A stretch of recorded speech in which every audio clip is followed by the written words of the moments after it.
은호 성재 지역의 삼각관 그리고 고성이의 숨겨진 과거와 모성의 비밀이 드러나는 회차가 시작됩니다. 은호를 사랑하는 두 남자와 고성이의 잃어버린 딸과 아들 한우진의 간이식을 위한 플랜. 지금부터 시작합니다. 그렇다면 진실은 언제 모습을 드러내게 될까요? 은호에게는 좀처럼 가늠할 수 없던 감정과 마주한 하루였습니다. 지역은 은호에게 조심스럽게 다가갔고 그동안 숨겨왔던 마음을 꺼내기 시작했습니다. 하지만 은호는 아직 자신의 뿌리와 마주하기에 준비가 되지 않은 상태였습니다. 그 사이 고성이는 겉으로는 성공한 사업가이자 사모님으로 보였지만 마음 한켠에는 딸 은호에게 숨기고 있는 무거운 과거가 자리 잡고 있었습니다. 은호와의 거리는 점점 좁혀졌지만 고성이 자신이 흘린 과거의 흔적이 마음을 옥죄기 시작합니다. 하지만 한우진의 건강을 숨겨온 고성이는 앞으로 이 일을 해결하기 위해 은호와의 사이를 유지해야 합니다. 은호와의 관계를 유지해가는 이직받아야 회사에 아들을 세울 수 있다는 생각에 계획이 차질이 없어야 한다고 생각합니다. 한편 은호가 유전자 검사 결과지 혹은 잃어버린 기억 조각을 마주하게 되는 장면이 예고되면서 고성이가 버린 엄마인지 혹은 버려질 수밖에 없었던 사정이 있었던 것인지 둘러싼 긴장감이 고조됩니다. 은호는 엄마가 내 삶을 떠났던 건가? 혹시 떠나야만 했던 건가라는 질문을 품게 됩니다. 은호의 생각은 자꾸만 깊어지고 엄마에 대한 생각에 변화가 생깁니다. 성재는 지역과 은호 사이에서 자신의 위치를 다시 생각하며 은호에 대한 감정이 단순한 동정인지 진심인지 스스로에게 묻습니다. 그리고 마침내 고성이는 은호 앞에서 낯선 편지를 꺼내듭니다. 그 안에는 젊은 시절 내 딸을 화재 현장에서 잃었다는 메모와 함께 너와 같은 이름을 가진 아이를 통해 사죄하고 싶었다는 문구가 적혀 있습니다. 은호는 그 문구를 보며 숨이 막히듯 떨렸고 고성이는 말없이 눈을 감습니다. 그 순간 은호의 머릿속에 엄마가 나를 버렸던 게 아니라 선택할 수 없었을 수도 있다는 생각이 떠오릅니다. 앞으로 이 사연이 본격적으로 파헤쳐질 것을 암시하며 나와 엄마의 화려한 날은 아직 끝나지 않았다는 여운을 남깁니다. 그리고 진실의 문이 조금 더 열립니다. 고성이의 과거가 보다 구체적으로 드러납니다. 젊은 시절 고성이는 자신의 아들이 생명을 잃을 위기에 처했음을 알게 됩니다. 병원에서는 간이식이 필요하다는 진단을 받았고 그녀는 자신의 딸을 위험 속 화재 현장에 남겨두고 급히 병원으로 향했던 컷백이 펼쳐집니다. 이로 인해 딸을 잃었다고 생각했고 그 이후로 자신의 삶을 딸 없이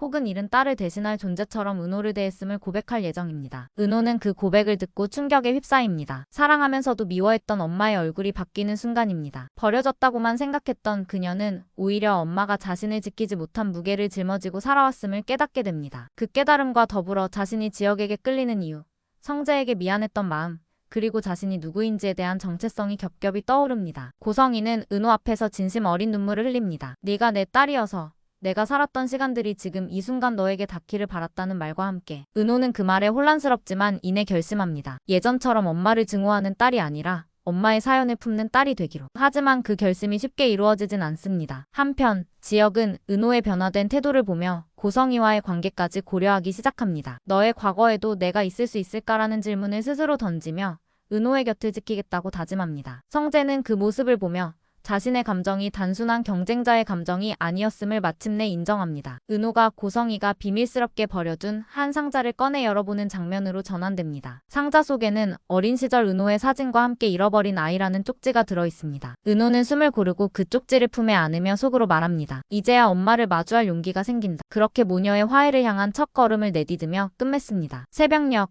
은호는 고성이가 남긴 상자를 가만히 열어보며 오래된 기억의 잔향 속으로 걸어 들어갑니다. 낡은 앨범 속 사진은 불길에 그을려 있었고 그 옆엔 타다 남은 병원 기록지 한 장이 붙어 있었습니다. 간이식 대상자 남아 이지훈만 5세라는 이름이 눈에 들어옵니다. 그 순간 은호의 마음속에서 무언가가 무너져 내립니다. 자신이 버려졌다고 믿어왔던 그날 어쩌면 어머니는 다른 생명을 살리기 위해 선택을 해야 했던 사람일지도 모른다는 생각이 밀려듭니다. 하지만 용서라는 단어는 여전히 입 밖으로 나오지 않습니다. 은호는 회의 중에도 출근길에서 지역의 얼굴을 마주할 때조차 고성이의 그날의 결정을 떠올립니다. 정말 나를 잃어버린 걸까? 아니면 구할 수 없었던 걸까? 그녀의 표정은 흔들리지만 마음 한켠엔 점점 이해의 싹이 자라나고 있습니다. 지역은 그런 은호의 변화를 알아차립니다. 예전보다 차분해졌지만 어딘가 멀어진 그녀의 눈빛 속에 지역은 말 못할 불안을 느낍니다. 은호야 무슨 일 있어? 하지만 은호는 미소로 답하며 말합니다. 괜찮아요. 그냥 좀 사적인 이야기예요. 사적인 이야기? 내가 너에 대해 모르는 게 어딨어 뭔데 그래. 아 그렇죠. 선배도 다 알겠지만 제가 입양됐잖아요. 그 옛 이야기를 다는 아니지만 조금은 알게 되어서 좀 혼란스러워서 그래요. 그 말 속에는 수많은 감정이 숨어 있었지만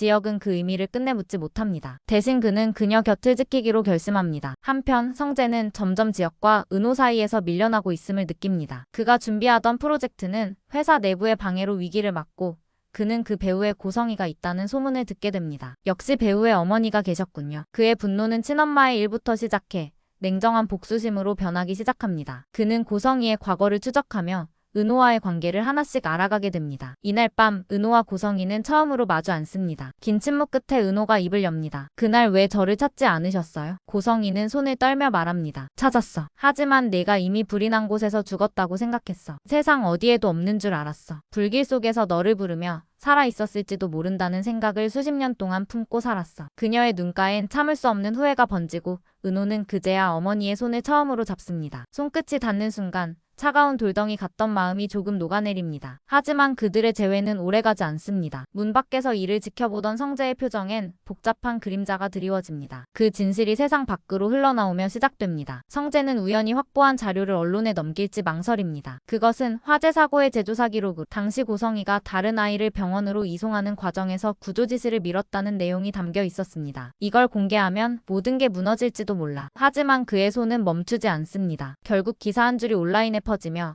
세상은 또 한 번 고성희를 흔들기 시작합니다. 고성희는 회사로 향하는 길에서 수많은 기자들과 마주합니다. 그녀의 얼굴은 굳었지만 눈빛만은 결연했습니다. 그날의 선택은 지금도 내게 형벌입니다. 하지만 누군가는 살려야 했습니다. 짧은 기자회견이었지만 그 한마디는 세상보다 더 무겁게 내려앉았습니다. 은호는 어머니를 지켜보며 처음으로 눈물을 보입니다. 이제야 알 것 같아요. 엄마가 왜 그토록 단단해질 수밖에 없었는지. 그녀의 목소리는 흔들렸지만 분명했습니다. 고성희는 그런 은호를 바라보며 오래 참아온 미소를 지었습니다. 너는 나의 딸이야. 그 어떤 말로도 바꿀 수 없는 사실이야. 한편 지혁은 고성희의 과거 사건이 자신이 진행 중인 사업에도 타격을 줄 수 있음을 알게 됩니다. 그는 회사와 은호 사이에서 갈등하지만 결국 은호의 손을 잡습니다. 이건 이익의 문제가 아닙니다. 사람이 사는 문제입니다. 그 말에 은호는 처음으로 지혁의 눈을 똑바로 바라봅니다. 서로의 상처가 겹쳐지는 순간 두 사람의 관계는 이전과는 다른 차원으로 나아갑니다. 하지만 평화는 길지 않습니다. 성재는 자신이 촉발한 일의 여파로 회사에서 밀려나고